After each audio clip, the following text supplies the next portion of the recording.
Jadi sebetulnya begini, ya ini karena inisiatif-inisiatif ini seringkali muncul dari kelompok kepentingan tertentu.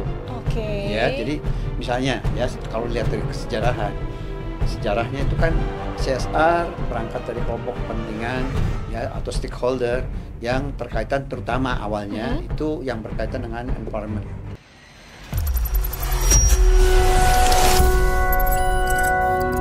Sahabat CFCD, kembali bersama saya yaitu Rista Adis. Pada kesempatan kali ini kita akan membahas terkait CSR dan ESG. Oke, tapi sebelum kita masuk ke topiknya, jangan lupa untuk di like, comment, dan subscribe. Dan jangan lupa juga untuk di-share ke teman-temannya masing-masing. Oke, jadi langsung aja bersama dengan saya. Di sini ada Pak Tendri. Halo, selamat siang Bapak. Selamat siang. Gimana Pak kabarnya? Aman? Alhamdulillah. Alhamdulillah aman. Oke Pak. Nih jadi langsung aja kita mulai ya Pak ya. Nih saya nemu konsep baru nih Pak.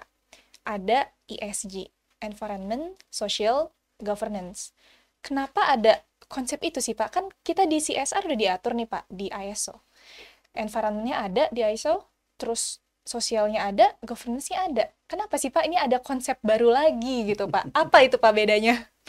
Ya memang ini bagi rekan-rekan yang belum bekerja di korporasi gitu ya, orang-orang muda seperti Anda gitu ya, di situ ya memang suka bertanya ini banyak banget sih inisiatif. Iya banyak Tapi banget juga Pak. jangan lupa ya, orang korporasi juga begitu. Apa Begitu. pula ini gitu ya? Apa pula ini? Nah, jadi sebetulnya begini, ya ini karena inisiatif-inisiatif ini seringkali muncul dari kelompok kepentingan tertentu. Oke. Ya, jadi misalnya ya kalau lihat dari sejarahnya itu kan CSR berangkat dari kelompok kepentingan ya atau stakeholder yang berkaitan terutama awalnya itu yang berkaitan dengan environment. Ya, karena zaman dahulu banyak perusahaan-perusahaan mencemari lingkungan, ya, Oke. dampak-dampak sosial yang buruk dan sebagainya ya. Nah, berangkat dari situ. Jadi inisiatif itu muncul dari masyarakat. Dari masyarakat. Kalau CSR? Ya, CSR. ESG setelah sekian puluh tahun kemudian kan baru muncul beberapa tahun terakhir kan ESG. Nah, walaupun Adis kan pernah bertanya juga, curious juga, ngapain sih ada? E-nya sudah ada, S-nya sudah ada, G-nya sudah ada. Apa pula? Nah, ini perbedaan pandangan atau perspektif atau interest. ESG inisiatifnya itu berangkat dari kepentingan para investor. Kepentingan investor.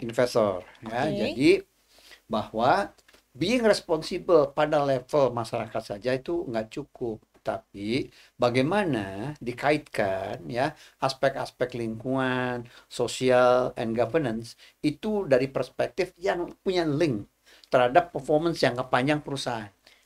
Oke, Jadi performance. sustainability daripada perusahaan itu, misalkan pemegang saham atau ada investor, jadi ada dua perspektif. Ada juga investor-investor yang memiliki ethics, ya etika lingkungan. Saya nggak mau investasi di perusahaan yang ya, gini gitu. yang suka mencemari lingkungan atau yang tidak ethical.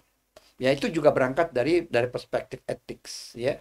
Nah kemudian juga saya nggak mau ya bekerja di invest di sebuah perusahaan yang melanggar masalah HAM misalnya dan sebagainya. Nah, jadi pertimbangan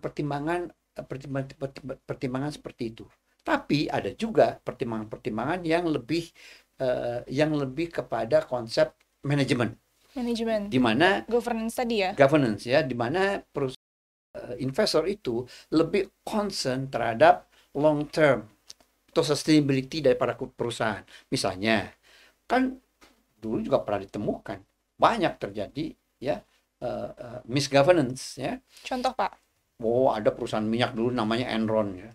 Oke. Itu jadi skandal besar ya. Bagaimana memanipulasi laporan keuangan. Laporan keuangannya gede dan sebagainya. Nah, ini kan soalnya accounting gimmick lah. Ya, banyak lah. Ya, saya kan juga mantan orang bank. Ya kan? Iya. Ya di akhir-akhir tahun kan seringkali juga perusahaan-perusahaan mencoba mempoles laporan keuangannya biar terlihat bagus biar gitu kelihatan ya Pak bagus ya. Yang receivable ya kan receivable juga bisa dibuka sebagai penjual padahal duitnya masih belum dapat. Misalkan jual nih Ya jual, misalkan taruhlah, apalagi kalau jual ke afiliasinya sendiri, misalnya ya ekspor lah ke Korea atau ke Singapura yang deket, ya kan?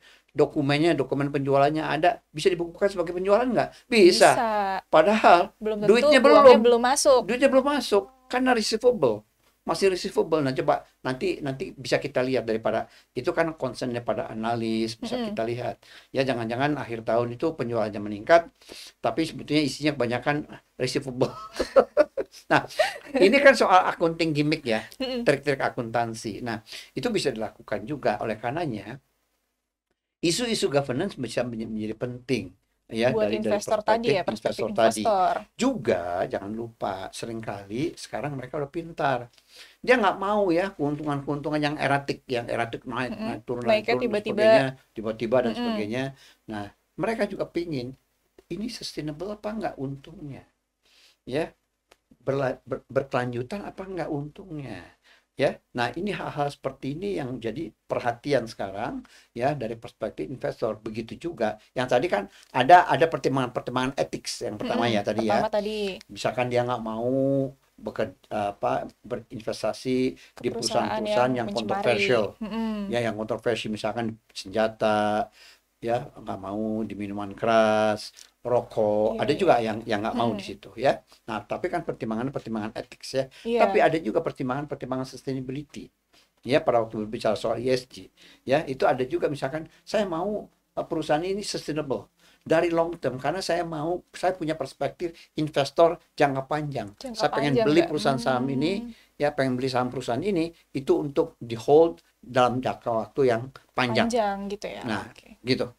Jadi kalau misalkan aku simpulin Pak, sebenarnya bedanya CSR sama ESG ini memberikan kerangka kinerja buat perusahaan ya, apa-apa ajanya gitu yang perlu, yang jadinya terbukukan gitu. Jadi investor bisa lihat, oh ya ini nggak bisa Ya, bisa mencemari karena lingkungan, kelihatan dari ini ininya ya gitu. relatif lebih measurable, Mm-mm. ya, lebih lebih measurable, lebih terstruktur gitu ya. Not just doing good lah, ya Ya, korporasi, tetapi juga doing well ya dari aspek-aspek tadi untuk punya tujuan-tujuan tertentu. Apakah perusahaan ini sustainable apa enggak? Jangan-jangan nggak lama kemudian tiba-tiba di delisting ya, karena misalkan dia public company ya, misalkan karena adanya fraud, misalnya seperti misal, itu ya, atau misalkan melanggar undang-undang lingkungan yang kemudian di penalti sama perusahaan. Kan juga ada kasus perusahaan yang membakar hutan dikenakan sekian triliun, masalah kemudian settlementnya seperti apa kita nggak tahu lah ya. mm-mm. Itu ya Cuma sudahlah istilahnya merugikan gitu ya Pak ya. ya, Jadi emang, tetapi ada mm-mm. pernah dikenakan penalti sekian triliun sebuah perusahaan apa namanya CPO,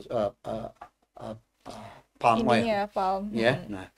Nah kenapa diduga ya menjadi dalam kebakaran hutan. Nah, ini kan juga membuat perusahaan ini nggak sustainable. Ya, orang-orang yang punya etik, yang dari perspektif etik kan itu juga merusak lingkungan, ya kan? Dari orang-orang yang dari perspektif bottom line, Mm-mm. profit, nah itu Mm-mm. kan juga perusahaan-perusahaan yang model begini kan perusahaan-perusahaan yang nggak akan sustain lah, Oke, tadi gitu lah. ngomongin soal bottom line, Pak. Kan maksudnya kepentingan investor ini kan ke keuangan ya, Pak ya. Terus apa hubungannya ke CSR gitu? Ada hubungannya? Oh iya, CSR pun juga terkait dengan masalah risiko. Dan jadi sebetulnya pada waktu Anda kata shifting lah dari CSR Mm-mm. ke ESG misalnya kayak Mm-mm. gitu. Karena apa? Ya mungkin merasa nggak satisfied dengan parameter-parameter CSR. Oke. Karena parameter-parameter CSR lebih di pembobotannya lebih Heeh. kepada masalah-masalah tanggung jawab. Tanggung jawab Nah, dampak ke betul, masyarakatnya aja gitu ya betul. istilahnya, Ya, penekanannya. apakah kemudian dia memberikan value Mm-mm. creation ya terhadap atau mensupport tentang sustainability of the corporation. Nah ini barangkali ya CSR dianggap belum cukup memadai gitu ya. Nah karena mungkin dari sejarahnya, walaupun saya sebelum ada ESG muncul saya pernah melontarkan sebuah gagasan Apa tuh, Pak? tentang strategic CSR, dalam arti bahwa come on, walaupun kita melakukan to be responsible itu, kita harus ada kisi-kisi atau spirit perspektif strategiknya Strateginya supaya memberikan value buat buat korporasi, perusahaan not just juga. doing good, Hmm. tetapi juga dari perspektif juga good, dari perspektif strategik bisnis juga membawa manfaat-manfaat strategik yang dalam jangka panjang. Jadi basically Mm-mm. inisiatif itu ya hari ini namanya ESG. Mm-mm. Jadi sebenarnya Bapak udah duluan mikir gitu ya Pak ya, tapi ternyata oh udah di ini ternyata akhirnya ESG Nah, persoalannya karena saya orang korporat. pada saat itu. Oh ya, Heeh. ya, ya, ya. Jadi saya orang korporat yang kebetulan tertarik bahwa oh ternyata pada waktu saya jadi investor relation itu waktu di New York itu ditanyain, Mr. Suprata, how you manage your social risk, how you manage your environment risk. Nah, itu kan terhentak ya bahwa Mm-mm. ternyata ya kelihatannya pertanyaannya kan aspek-aspeknya aspek CSR. Tapi hari ini itulah sebetulnya parameter-parameter ESG. How we manage, ya. Artinya pada waktu kita berbicara soal manajemen, kita berbicara soal bottom line, soal sustainability of the company. Gitu kira-kira. Orang kan nggak mau investasi kemudian sahamnya turun, anjlok dan sebagainya karena melanggar undang-undang pasar modal dan tidak comply. Atau juga Oke. melanggar undang-undang lingkungan. Mm-mm. Kayak gitulah kira-kira. Oke, ini sama satu lagi sih Pak, sebenarnya saya penasaran. Kan tadi kalau misalkan saya udah paham nih, kalau ESG ini sebenarnya ada menilai kinerjanya perusahaan gitu. Oh oke, berarti emang lebih dalam gitu istilahnya dari segi investor itu menguntungkan untuk melihat dari perspektif itu. Ya. Tapi Pak, kenapa yang di ESG, tadi kan CSR sebenarnya kalau di ISO ada 7 ya Pak. Dari 7 itu kenapa yang ESG cuma diambil environment, social, sama governance-nya aja? Nah, jadi dikelompokkan. Jadi Heeh. misalkan ya, jadi 3 versus 7 ya. 7, iya. Kenapa tuh Pak? Nah, jadi ini gini ya, ada andai kata mau dikelompokkan ulang Mm-mm. dari yang 7 tadi, kita sebetulnya when we are talking about consumer, consumers, itu part of the governance. Ah, I When we are see. talking about ya berbicara soal isu ketenaga kerjaan, Mm-mm. basically we are talking about governance. Governance Ya, juga, jadi oke. bahkan even juga ya, jadi selimut besarnya itulah governance. How we governs the company. Bahkan even Mm-mm. dari perspektif Human right pun masuknya governance juga ya, Pak ya? masuk Oke. governance, ya. Jangan government, Oh, governance, governance, ya, governance. ya, oke.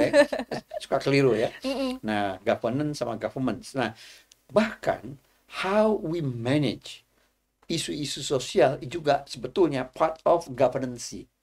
Bagaimana kita manage masa-masa lingkungan itu juga masalah-masalah kebijakan, ya, Oke. banyak kebijakan daripada the very top management. Ya Oke. kan? Jadi Heeh. sebetulnya dalam beberapa hal sebetulnya selimut besarnya itu governance.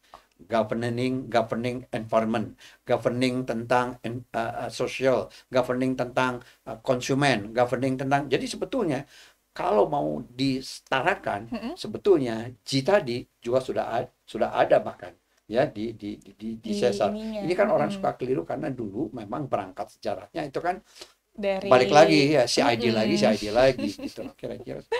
Oke deh, ini karena tadi menarik banget ya Pak ya. Oke, tapi karena waktu kita terbatas nih ya Pak ya, mungkin kita cukupkan sampai di sini dulu. Terima kasih Bapak untuk insight-insightnya.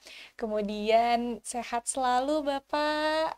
Semoga kita bisa ketemu lagi di kesempatan-kesempatan lain.